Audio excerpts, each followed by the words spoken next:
उन्होंने पहले बेसिक शिक्षा, माध्यमिक शिक्षा, शिक्षा मित्र अन्वेषकों को 5 लाख रुपए की कैशलेस की सुविधा दी। आज हम लोगों ने उच्च शिक्षण संस्थानों से जुड़े हुए सभी शिक्षकों और शिक्षणोत्तर कर्मचारियों के लिए 5 लाख रुपए की कैशलेस की सुविधा को जारी किया। प्रदेश में पहले से 10 करोड़ लोगों को इस सुविधा का लाभ दे रहे हैं। प्रदेश पहले भी था, लेकिन इस बार एक सिंडिकेट का कब्जा था। वो पैसा टकार जाता था, गरीब ताकता रह जाता था, बीमारी की चपेट में आकर के वो टकटकी दिखाई देखता रहता था। भूख से मरना, बीमारी से मरना उसकी नीति बन चुकी थी। नौजवान नौकरी के लिए भटकता था, इस सिंडिकेट का कब्जा होता था, नौकरी बिकती थी, नौकरी योग्यता के आधार पर नौजवानों को नहीं मिलती। यही तो होता था यूपी। आज जब मैं देखता हूँ नियुक्ति पत्र वितरण करता हूँ तो इटावा का नौजवान की धमाकेदार तरीके से नियुक्ति पत्र प्राप्त करता है, मुझे बहुत खुशी होती है कि हमारा इटावा का नौजवान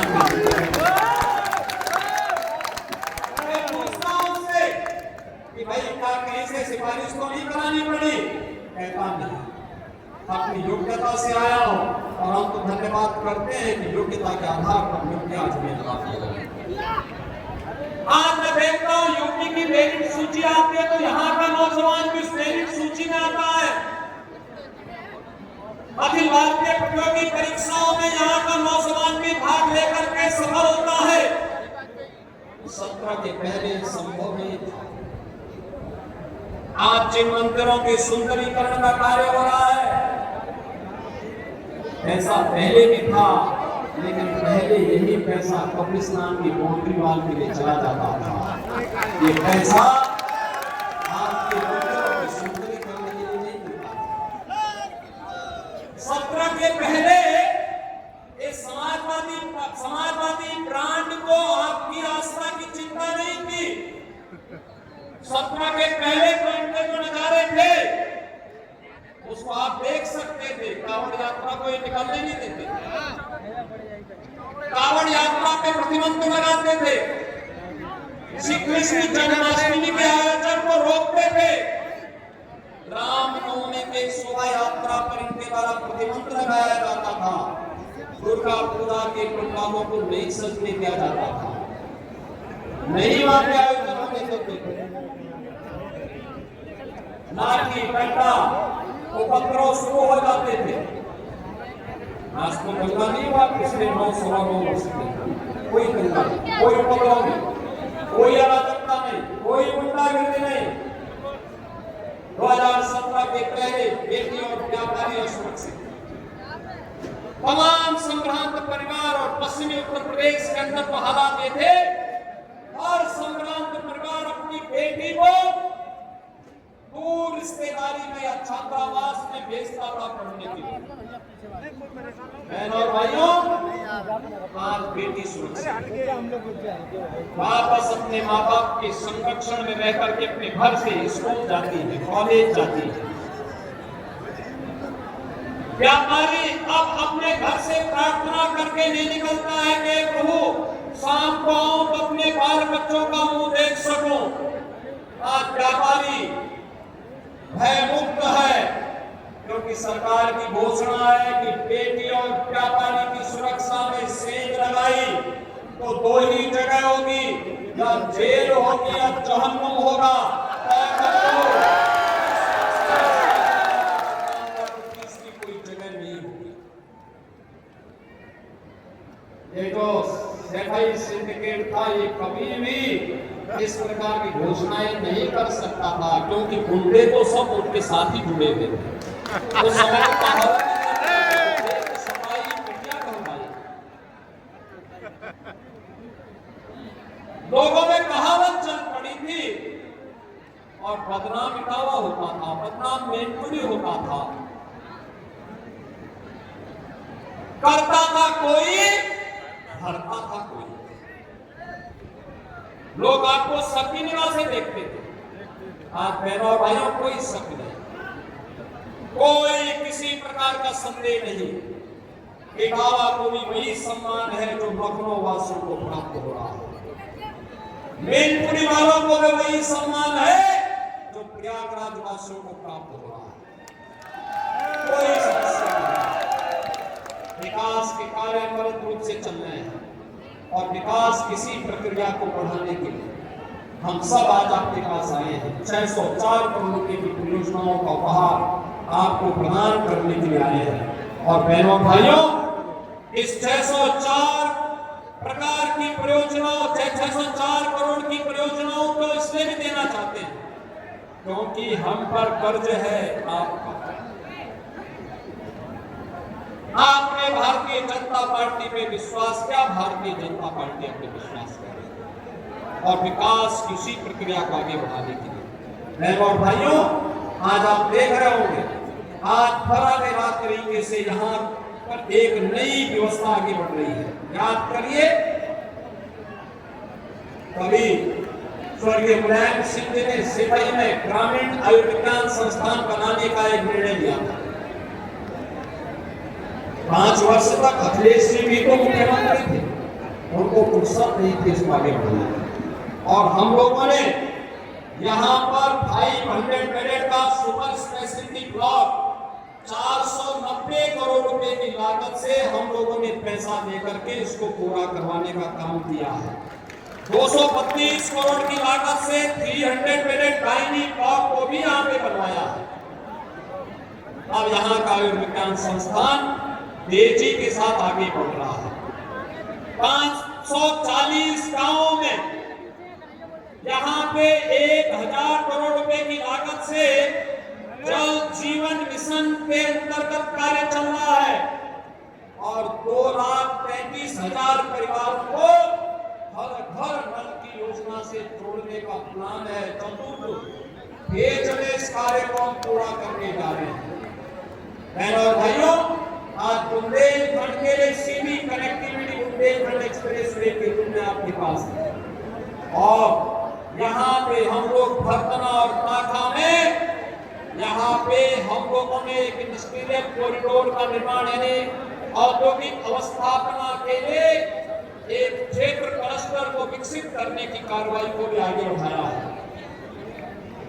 गंगा एक्सप्रेस वे का शाहजहांपुर से लेकर के फरूखाबाद होते हुए आगरा लखनऊ एक्सप्रेस वे और बुंदेलखंड एक्सप्रेस वे से जोड़ने का कार्यक्रम भी हम लोग इसके साथ इस कार्यक्रम को जोड़ रहे हैं, जिसमें इटावा के अंदर भी 108 हेक्टेयर भूमि का निर्माण करके इस कार्यक्रम को इटावा से भी लाभान्वित करने का कार्य किया जा रहा है। और बहनों भाइयों, 296 करोड़ रुपए की लागत से इटावा ग्वालियर NH-92 चंबल नदी पर सिग्नेचर ब्रिज के निर्माण के कार्य को भी एक डबल इंजन की भाजपा सरकार तैयार कर रही है। 344 करोड़ रुपए की लागत से इटावा कन्नौज NH-91A का निर्माण कार्य प्रगति पर है और 228 करोड़ रुपए की लागत से इटावा से कर्री NH-92 के निर्माण का कार्य भी पूरा हुआ है। 74 करोड़ रुपए की लागत से कानपुर टोंडा रेल सेक्शन पर 2 लेन का फुटओवर ब्रिज का निर्माण, 79 करोड़ रुपए की लागत से यमुना नदी पर सेतु 5 मार्ग तोड़ने के कार्य को यह भी प्रक्रिया में है। 800 करोड़ रुपए की लागत से इटावा में रेलवे फ्लाईओवर और बाईपास के निर्माण का कार्य भी चल रहा है। भरतना बाईपास के निर्माण का कार्य 69 करोड़ रुपए की लागत से चल रहा है। पटेवा करना सिंडोस मार्ग पर भी सुदृढ़ीकरण का काम चल रहा है। और बहनों भाइयों, यहाँ पे कानपुर लाइन समारी इटावा के लिए भी बाईपास के निर्माण का कार्य के लिए भी धनराशि उपलब्ध करवाई गई है। ये सभी कार्य आज यहाँ के कार्यक्रमों को आगे बढ़ाने का काम कर रहा है। तो 90 करोड़ रुपए की लागत से पैरामेडिकल के आवासीय भवन का निर्माण के कार्य को भी हम लोगों ने यहाँ डबल इंजन सरकार में इटावा के विकास के लिए डबल इंजन की भाजपा की सरकार द्वारा किए जाने वाले प्रयास का हिस्सा। भाइयों, ये कार्य पहले भी हो सकता है। लेकिन इसके लिए समय देना होता है, इसके लिए समय देना होता है। पहले समय कहां था? बबुआ तो 12 बजे सो के उठते हैं,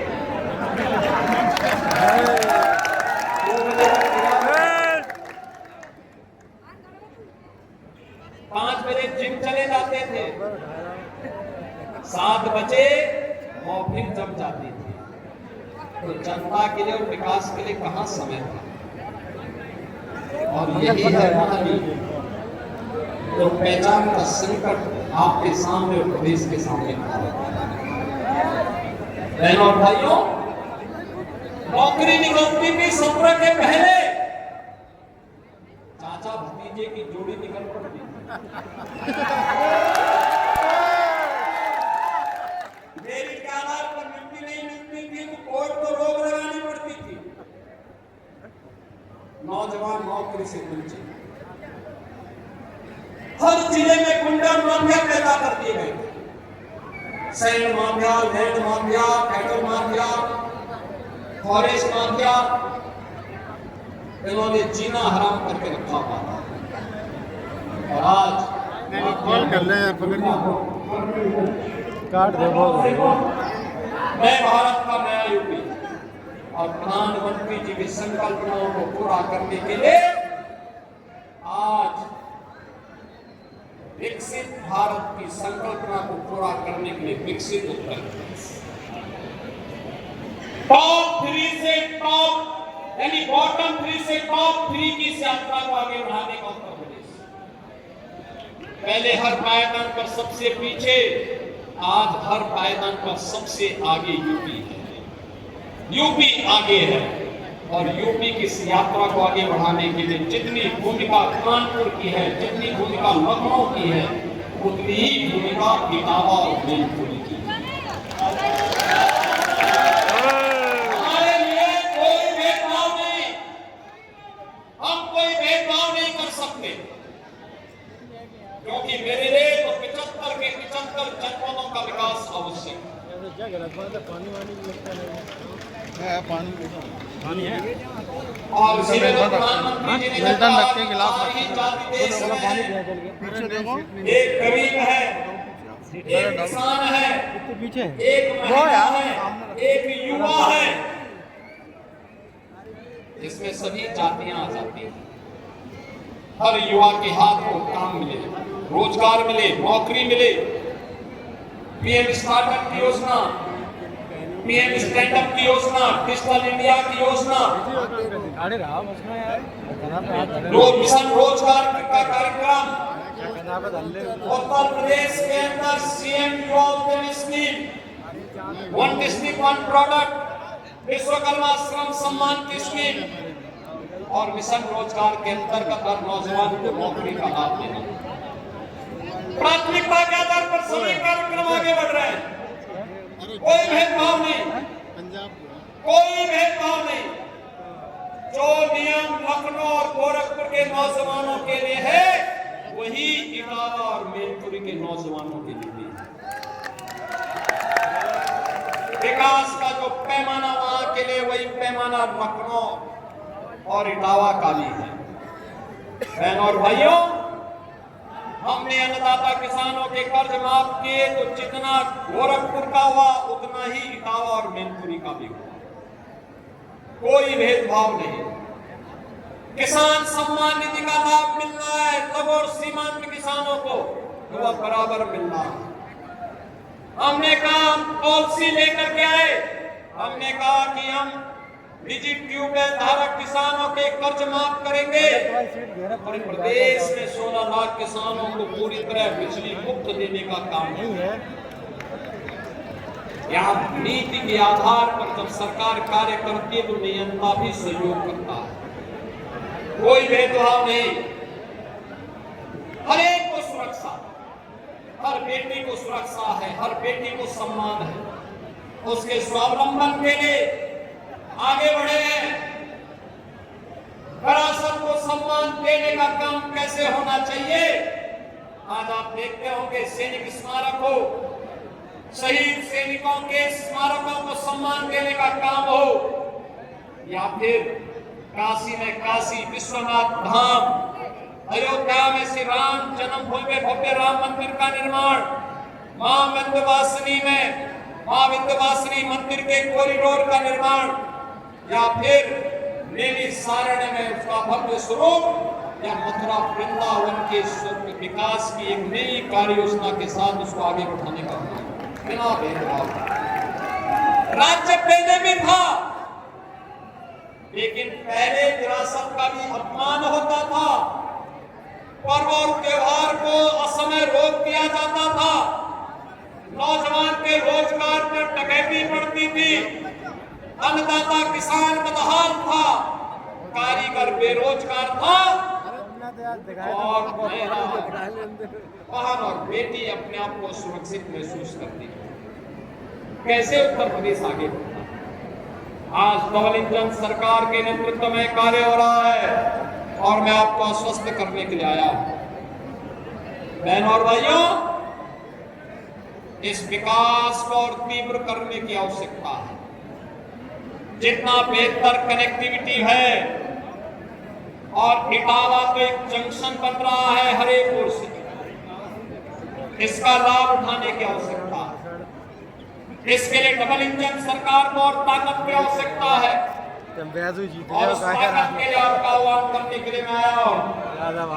वर्तमान को सुधारने के लिए और भावी पीढ़ी के भविष्य को उज्जवल बनाने के लिए आवश्यक है सेवाई सिंडिकेट से मुक्त होइए, विकास की प्रक्रिया के साथ जुड़िए, विरासत को सम्मानित करिए, आगे वाली पीढ़ी बड़ी श्रद्धा और सम्मान के साथ आपका नाम स्मरण करेगी, याद करेगी। और इसीलिए मैं आज आपके पास आया हूं। आपका आज डबल इंजन की सरकार, एक समाजवादियों ने तो डॉक्टर लोहिया तक को नहीं छोड़ा, प्यार से गहरी बैठ जाओ। दलित महापुरुषों का इन्होंने अपमान किया। याद करिए, संत रविदास जी के नाम पे जिस जनपद का नाम था वो नाम हटा दिया। बाबा साहब भीमराव अम्बेडकर के नाम पे कन्नौज के मेडिकल कॉलेज का नाम इन्होंने हटा दिया। हमारी सरकार आई, हमने कन्नौज के मेडिकल कॉलेज का नामकरण फिर से बाबा साहब भीमराव अम्बेडकर के नाम पर किया, फिर से किया। इन महापुरुषों का योगदान याद करिए। लोक माता अहिल्याबाई होलकर के नाम पे औरैया में मेडिकल कॉलेज के निर्माण का कार्य डबल इंजन की सरकार ने किया है। काशी में काशी विश्वनाथ धाम में लोक माता अहिल्याबाई होलकर की भव्य प्रतिमा को लगाने का काम भी प्रधानमंत्री मोदी जी ने किया है, और इसीलिए मैं आज आप सबका आह्वान करने के लिए आया हूं। यूपी के विकास की इस गति को मजबूती के साथ आगे बढ़ाने के लिए इटावा, हरदना और जसवंत नगर भी बुलेट स्पीड के साथ यूपी की रफ्तार के साथ आगे बढ़े। इसके लिए आह्वान करने के लिए मैं आपके पास आया। मैं आपको आश्वस्त करता हूं, विकास के कार्य के लिए पैसे की कमी नहीं आने दी जाएगी। अब यूपी के मालूम राज्य में रेवेन्यू सरप्लस राज्य है। जितना पैसा विकास के लिए मांगेंगे उससे 2 पैसा ज्यादा ही मिलेगा, कम नहीं मिलेगा। विकास की प्रक्रिया के साथ जुड़िए, इसी में वर्तमान और भविष्य उज्जवल है। और उसी उज्जवल भविष्य के लिए आपने देखा होगा, अब गरीब को राशन भी मिल रहा है, गरीब को मकान भी मिल रहा है, कैशलेस सुविधा का लाभ भी मिल रहा है, गरीब की लोग रसोई गैस के सिलेंडर भी मिल रहे हैं, सड़क भी बन रही है, और लोग सरदार वल्लभ भाई पटेल एम्प्लॉयमेंट जोन भी बन रहा है, और साथ साथ लोक माता अहिल्याबाई होलकर श्रमजीवी हॉस्टल के निर्माण भी हो रहे हैं। हर एक तबके के लिए कार्य, और उस विकास की इस प्रक्रिया के साथ जुड़ करके हम वर्तमान और भावी पीढ़ी के भविष्य को उज्जवल बनाएं। इस विश्वास के साथ आज की सभी परियोजनाओं के लिए इटावा वासियों को मैं बधाई देता हूं। यहाँ की विधायक को इन सब कार्यों के लिए हृदय से प्रयास करने के लिए धन्यवाद देता हूँ। नहीं दिखाई दे रुमाल। अपने पदाधिकारियों को धन्यवाद देता हूँ जिनका एक साथ तक सहयोग इन विकास कार्य को आगे बढ़ाने के लिए प्राप्त होता है। और आप सभी का अभिनंदन करते हुए अपनी वाणी को देता हूँ विराम। जय जय